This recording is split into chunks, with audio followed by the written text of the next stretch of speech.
Zach, you've had such a great series going on ALSPs, and you've had another one up this week. You want to, especially because you look tired because you're just standing there. Do you want to kick it off? And Yeah, I'll think about that. Yeah, so a little background. Law.com, Legal Tech News, The American Lawyer, has had a series called Breaking Traditions since last August, which is trying to dive a little bit deeper into the alternative legal service provider, ALSP market, and just kind of talk about where they fit in this whole ecosystem of law firms, outside providers, in-house counsel, et cetera.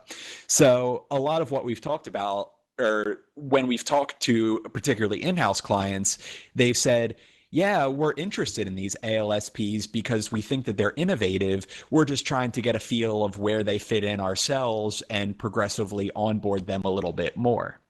One story that I thought was interesting, though, that Frank Reddy did this week is kind of got the law firm perspective pushing back on that a little bit and saying, well, it's kind of a perception problem here because everybody views all of these ALSPs and everything they're doing with technology as inherently more innovative than law firms. But when you do that, you're kind of discounting a lot of the innovation that law firms are trying to do themselves. Of course, there's consultancies, and a lot of law firms have their own ALSPs, but even internally within the law firm themselves, a lot of them are arguing the billable hour model and what our normal lawyers are doing isn't incompatible with innovation. It's just you have to look at innovation on its own and say, okay, we're trying something in a different way here to service you better. That's the ultimate question. Are we servicing you better? Not necessarily, are we using all of this latest and greatest technology? So I just thought the question of that perception, can law firms be as innovative or even more innovative than ALSPs, and are corporate clients in particular really taking that into account, to be interesting, because I think it's going to be a topic of conversation as these ALSPs continue to grow that I think we're going to keep having here in the future.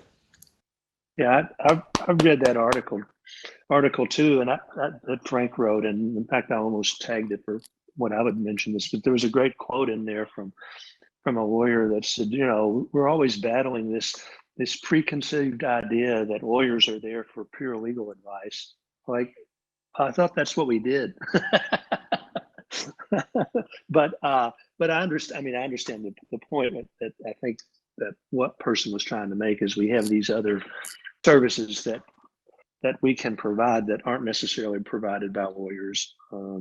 But it kind of brings into the question is, how cost effective and efficient can law firms be providing that kind of alternative legal service provider type of work. But anyway, yes, it's a very interesting series, and I thought that was a pretty cool article Frank did.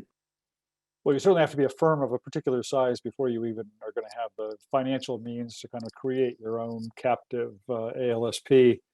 I think it's certainly not an option that's available to every law firm out there, only the largest firms. And even then, there's probably limits on the extent to which they can, build the kind of an ALSP that's going to be able to handle projects of various, scale to projects of various sizes, from maybe a smaller review product to a huge, remediation project or something like that.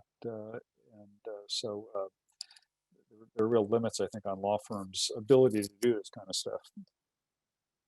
Yeah, I think it's interesting looking at it from the other end of the spectrum too, particularly if we all think in the near future law firms are going to be competing with large consultancies, the big four, what have you, then it's a good thing for law firms to be viewed as more than just legal advice, to be viewed as that partner you can come to with any problem, even if it's like from finance or compliance, what have you.